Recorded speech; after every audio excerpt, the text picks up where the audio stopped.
Hi, hello, and welcome to Rebel Unicorn Crafts. Today, we're going to be testing Quink Ink. Now, this is an art supply that I am unfamiliar with, but I saw an advertisement, I believe. I can't even remember where I saw this, but it looked so beautiful, and I was so excited, and I bought it without really thinking too much about it. So after doing a little research, technically this isn't necessarily an art supply as I would use something like this. It's meant to be a fountain pen filler. However, that's not how I saw it advertised.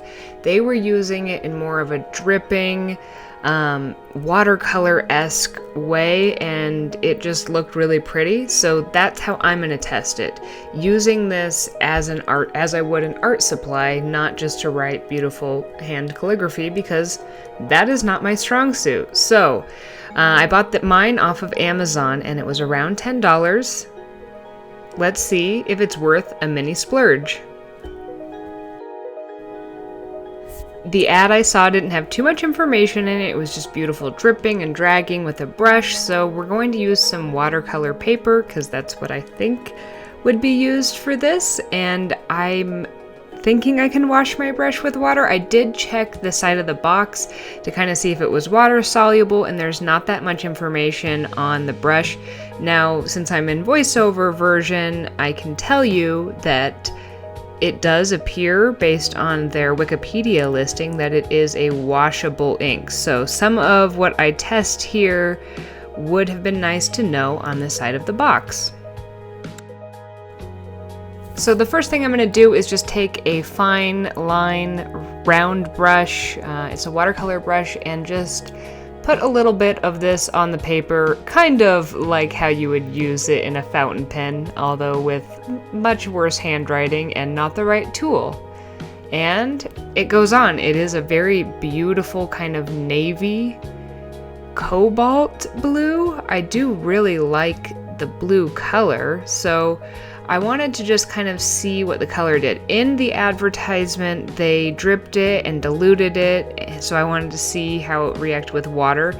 You know, knowing what I know now after doing some research, it is water soluble, so it makes sense that it does dilute and kind of seep into water very beautifully. The advertisement also showed it reacting to different things, so I did do some tests that we'll see what happens.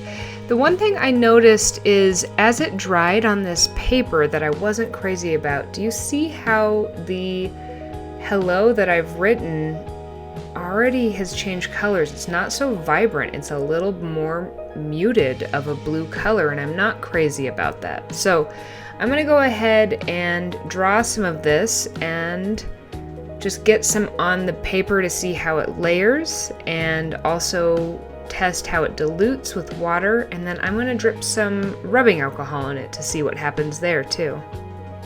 When I was playing with this, my initial reactions were very mixed. I loved the glass bottle. There was something that was very elegant and high quality feeling about that. And then I absolutely loved that blue color when I first put it on, but I was not crazy about the color that it dried down to. And then I liked how it diluted once I sprayed it with water, and that doesn't seem to be changing color quite as much or as quickly. We'll have to wait and see what happens to that. The other test was to see how transparent or opaque this paint was, or ink, sorry, and I put it over this is graphite, and the other is a Tombow permanent ink. I also wanted to see if it would make it run. And initially it looks like it almost completely covers this. So, and look at that beautiful blue color. I really want to know why the hello has changed so much, because that initial color is just gorgeous. I made a few of these circles, and then since I had already determined that it was water soluble by spraying it with that spray gun, I decided to kind of try to dilute it, and I accidentally got a little drop there, which then spread it. And I wanted to see how much of kind of a gradient out I could get, an even gradient. And one thing I'd like you to notice now is, again, I'm getting that darkening of that color. It changes from that very vibrant ultramarine type blue to more of almost a steel blue. And it also, the transparency increases as it dries. So you can actually see where I wrote Rebel up in the left-hand corner with the pen. And it was, not in the video, it was very visible also with the graphite. It's just not as easy to pick up here. And it is not water resistant. It is washable, so anything you do with this, if you hit it with water again, it's going to run and bleed. The last little test I wanted to do is to see how it reacts with alcohol. Just to see if it moves different, if it changes the color, if anything different happens. So I'm going to load up my pipette with some rubbing alcohol and just see what happens. So while this ink is still wet on this paper, I'm going to drip some of the rubbing alcohol on it directly, and it does change the color, and it's kind of weird. It spreads a bit, but it does seem to stop the spread. So that's a pretty cool thing to play with. The water, it seemed like it continued to spread, but that rubbing alcohol, that's an interesting effect.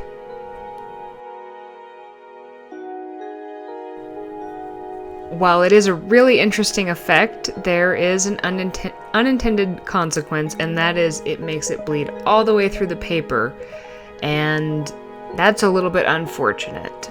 I guess as long as you're not using it the other side, then that doesn't really matter, but I wanted to just kind of get a feel for that. So I'm still really confused as to the color change. If you see here, not only are we getting more of that steel blue as things dry, but that middle circle that I diluted out and made a gradient with water, the thinner areas actually are kind of looking a little bit green, which is kind of neat, but that's interesting that the pigment is kind of splitting through there.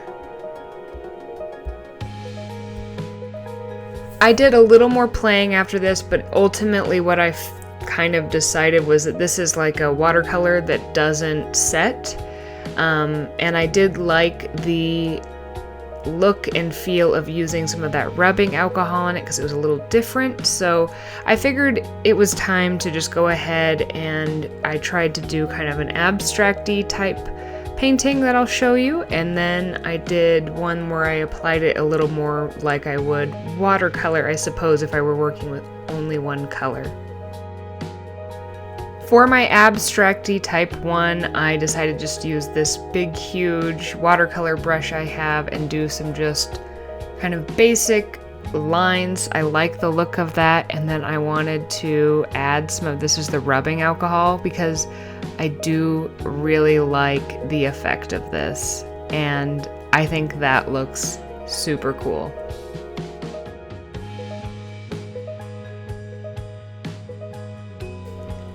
Now for my second one, I wanted to use it a little bit more like I would watercolor or ink or paint.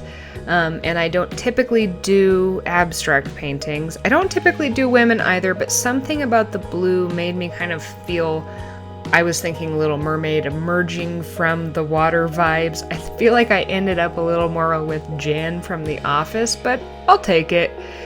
And so I just went ahead and I made a drawing, and then I went over that drawing with a waterproof pen, and partially because I wanted to make sure that it wouldn't mess with the pen lines using this ink over it, and it worked pretty well.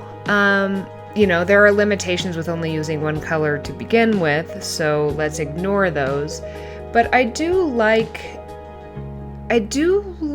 this, I think. I can't quite make up my mind. I could not help myself, and I also I did the drip with the rubbing alcohol on the hair to give it a differing texture from her face, and I think that really helped it. I don't quite know where I fall for this, but this is the finished product for the second one, and it's pretty neat. I'm now more curious to see how this works as an actual fountain pen filler. So if you're thinking about splurging, here are the pros and cons of using this.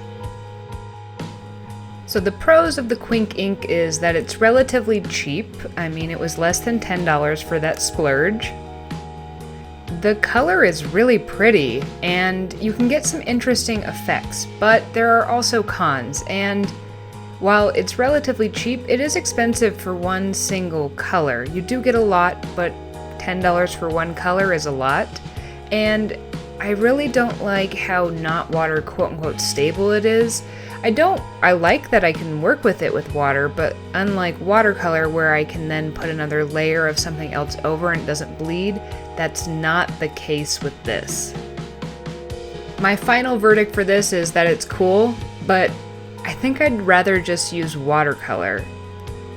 It's probably best just for use in a fountain pen, like its stated use, but I do worry about how messy that could get if you got a little bit of water on your paper.